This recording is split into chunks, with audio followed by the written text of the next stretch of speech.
Reka subirinda baramutse kandi ndabahe ikaze mwese inshuti banywanyi bacu mukunda kandi mugakurikira amakuru n'ibiganiro dutambutsa kuri chaîne ya Isange TV, ishene ibashikiriza amakuru n'ibiganiro biba bigezweho kandi biba byakuruwe amatohoza mu rurimi rw'ikirundi. Ndabahe ikaze rero mu makuru yacu yo mw'iri joro, amakuru haba yiriwe havugwa mu bisata bitandukanye, haba muri politiki, mu nkino, mu ndero, mw'iperereza, hagati y'akazi na muntu ndetse n'andi makuru yose abagiriwe avugwa ijya nino. Nikaromba ikaze mu makuru yacu yo mw'iri joro, amakuru na cane turaza gushimikira ku ngingo nkuru zikurikira. Faustin Ndikumana uramutswa igisata ishirahamwe Parsem yongeye kwifatira ku gahanga umushikiranganje wa mbere wa leta y'u Burundi Nestor Ntahontuye, amubwira ko adategerezwa kumumenyesha ivyo agomba gukora bivanye nuko ngo afise uburenganzira bwo gukora ivyo ashaka. Byose mu kanya ku buryo bw'idonido turaza kubibashikiriza. Turaza kunyarukira no mu yandi makuru, tunyarukire butanyerera aho bukene budasanzwe mu gisata c'abigisha benshi bagiye mu yandi mabanga. Turaza kubigereka ko mu makuru yacu ku buryo bw'idonido, navyo turaza kubandanya atubibashikiriza. Turaza kandi no kunyarukira mu yandi makuru aho muri ubu ngubu ibintu byasubiriye gukara urugamba muri Repubulika Iharanira Intwaro Rusange ya Kongo, ibintu ngo byamaze guhindura isura. Uburundi rero ngo bakaba bwongeye koherezayo abasirikare, ariko ngo kuri ubu ngubu bukaba bufise ubwoba ntangere. Mu kanya ku buryo bw'idonido turagaruka atubibashikiriza. Turaza kandi no kugaruka mu makuru ariko aravuga ko leta y'u Burundi yaba yahawe amafaranga angana n'imiliyoni 14 z'amadolari, akaba ariyo rero yatanzwe ku gihugu c'u Burundi nk'ingabirengo kuri uyu wa 9 Nyakanga uyu mwaka. Mu kanya mu makuru n'ayandi yose ni kuri bw'idonido turagaruka tuyabashikiriza. Ico musabwa mwibuke gupyonda suivre, partage ndetse na s'abonner kugira ngo tubandanye kubana mu makuru n'ibiganiro tuba turiko turabashikiriza. Reka tunyarukire mu makuru ariko aravuga ko Faustin Ndikumana yasubiye kwifatira ku gahanga umushikiranganje wa mbere wa leta y'u Burundi Nestor Ntahontuye, aho avuga ko ngo kurima atari umwuga wiwe. Ati nta muntu numwe akwiye kuntegeka ngo nje kurima ibicanke biriya, nshaka ntubikora, nshaka sinobikora kuko si uwo mwuga natoranye. Abatoranye uwo mwuga ngo bariho, nanje naratoranye ibindi, kuko ngo twese ntitwoherera ngo gukora ikintu kimwe. Ivyo ngo ni bimwe rero mu byo bihejeje gushikirizwa na Faustin Ndikumana harongoye ishirahamwe Parsem ihamagarira abarundi guhindura ingendo. Hari mu kiganiro yahaye abamenyesha amakuru mu gitondo cyo kuri uyu wa 9 Nyakanga uyu mwaka ku cicaro c'iryo shirahamwe. Uwarongoye Parsem kandi yatanze iyo nyishu mu gihe yari abajijwe ico yiyumvira kubijanye n'ivyo bamwe mu bategetsi bakunda kumusaba byo gutanga akaroro mu bijanye no kugwiza umwimbu ngo biciye na cane mu burimyi. Yongeye avuga ko ngo we nashaka ngo barya ngo bose ngo bamwagiriza ko ngo atarima ngo aterere mu kugwiza umwimbu, ngo babivuga atamatohoza babanje gukora ngo bamenye ukuri. Nk'ubu ngo barazi itongo ryiwe ico ngo arikoresha. Faustin Ndikumana yamenyeshe kandi ko ivyo ajejwe abikora neza kandi bizana inyungu ku gihugu. Yagize ati nimba ari na nyama devise nyene bavuga nayo turayinjiza mu gihugu atampaka atari mu mpaka biciye mu burimyi. Iyo ngo dukoze projet muri Parsem, amahera y'agaciro ngo yo gushira mu ngiro iyo migambi aca muri BRB, bikaba vyumvikana ko n'igihugu kihungukira.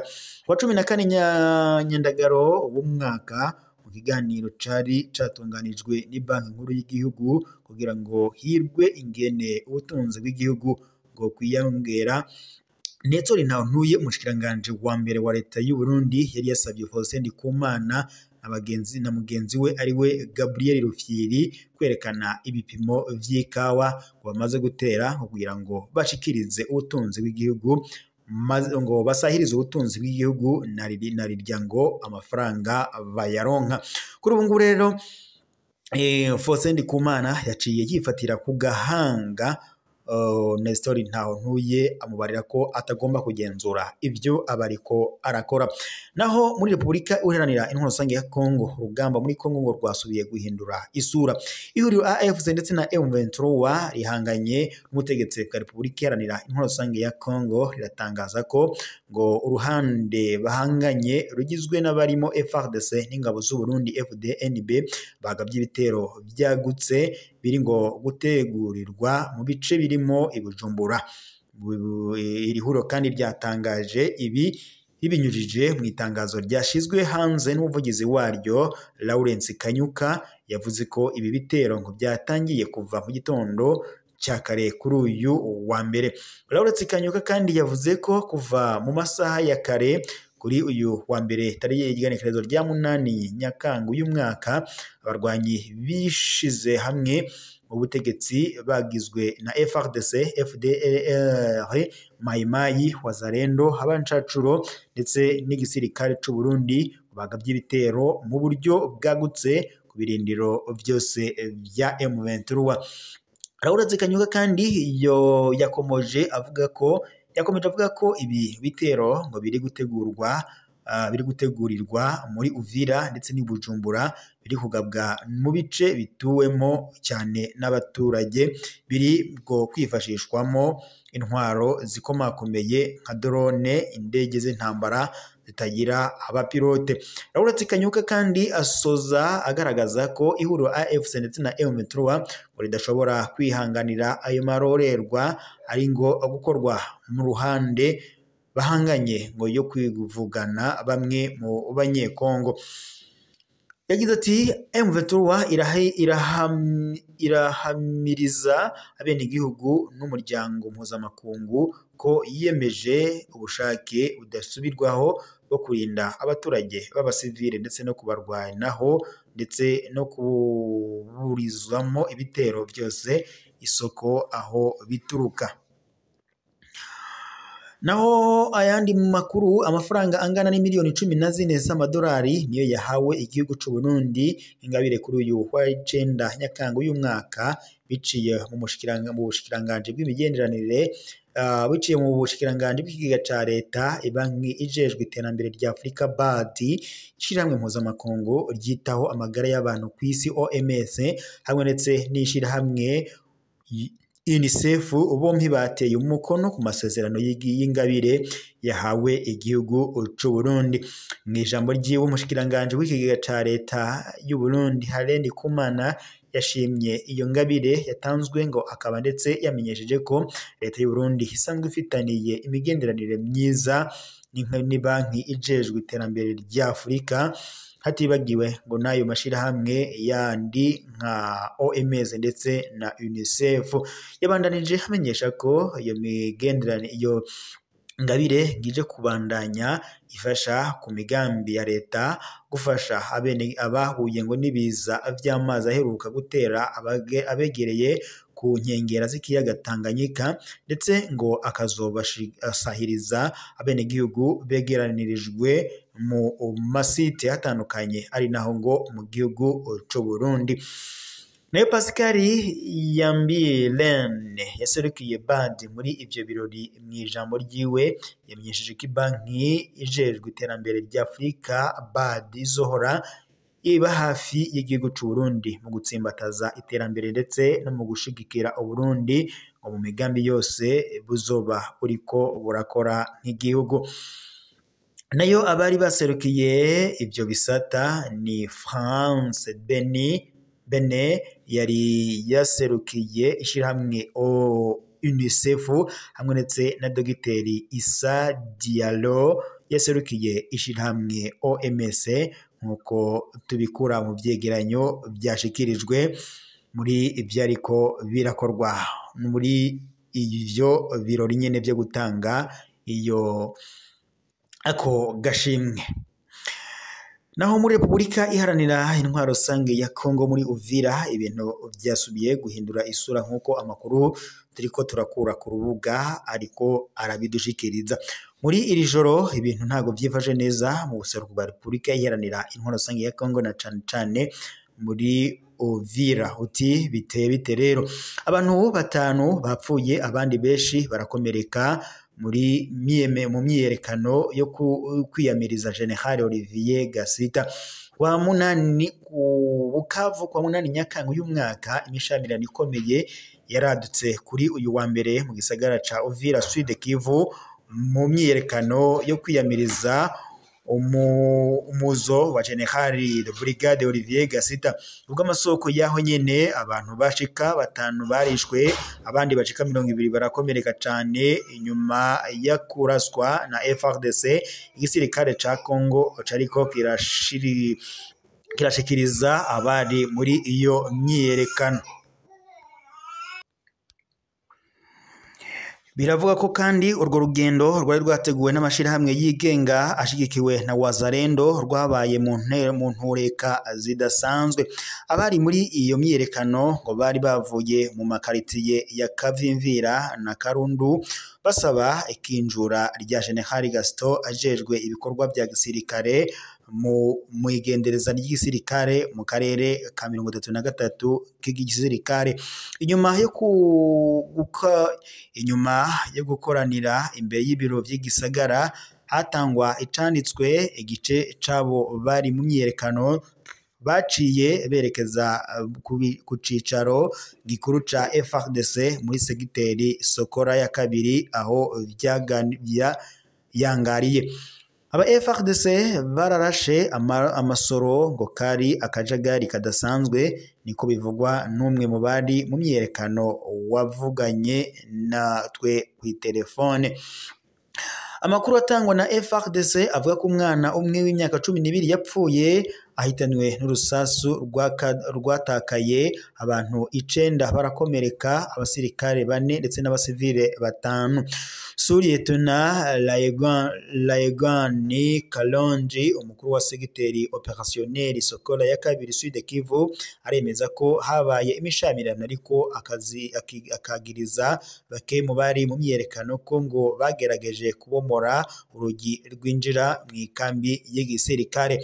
Aba FARDC barakiriye urwandiko rw'ivyo abari mu myiyerekano basabaga kandi mwituze, ariko akajagari kazananye mu bantu binyegeje muri bo ngo bashaka ko ibintu biyangara, niko yatangaje. General Gaston niwe ntandaro y'iyo mishamirano. Yashitse Uvira ku wa mbere Nyakanga uyu mwaka. General Olivier Gaston aturuka mu Banyamurenge, umuryango w'abatutsi, yagirizwa n'abamurwanya. Bamwagiriza ko ashigikiye u Rwanda biciye mu bucuti bw'ikekwa na M23, ngo ko yagize uruhara mu ifatwa rya Bukavu yaguye mu minwe ya M23 muri uyu mwaka. Ibyo byagirije nubwo bitagira ibyemezo vyatumye haduka uruhagarara rufatiye ku moko rwari rusanzwe rwibonekeza mu karere. Abari muri iyo myiyerekano kandi barerekanye ko biyamirije ko igisirikare kirongorwa na General Olivier Gaston. Uvira nta gikorwa na kimwe kiriko kirakorerwa muri ico gisagara. Kuva kuwa 2 Nyakanga uyu mwaka igisagara ca Uvira carahungabanye. Iyo yegeregere kandi yarahagaritse ibikorwa byose, amashirahamwe, amashure, amasoko, amabanki, ibintu kwiyunguruza byose byarahagaze. Abanyagihugu bavuga ko ataco bagifise ngo kibabesha ko, bavuga ko haheze ndwi ngo bataja kudandaza ivyamwa baba bararanguye.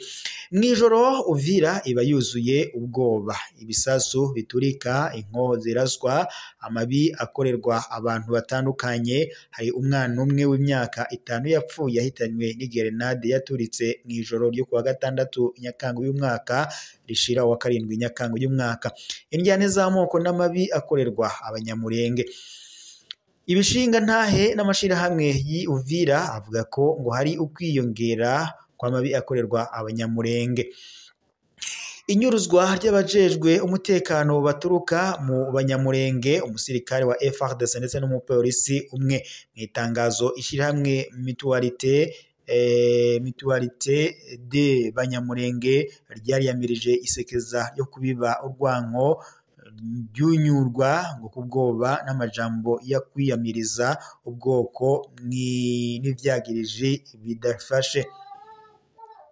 General Kasita ubu yinyegeje muri imwe mu mazu y'ingenzi Uvira acungerewe bikomeye n'abasirikare ba Congo FARDC ndetse n'abarundi, nkako Uburundi bwarungitse hafi abasirikare 10,000 by'abasirikare nyene mu buseruko bwa Congo gufasha igisirikare ca leta ya Congo FARDC n'abacuditse naco mu ntumbero yo kugwanya M23 ndetse n'imigwi y'abaroberi mu ntara za Kivu.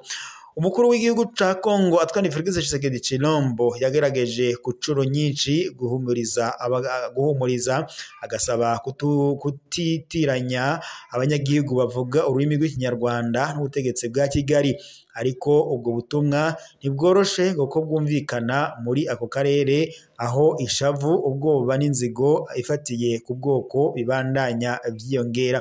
Uvira ubu ni igice kigeramiwe cane muri Sud Kivu kuva Bukavu ifashwe. Ico gisagara kandi kiri hafi ya Bujumbura, umugwa mukuru w'ubutunzi bw'u Burundi, ni naho ndetse haca ibitoro bibeshejeho igihugu c'u Burundi.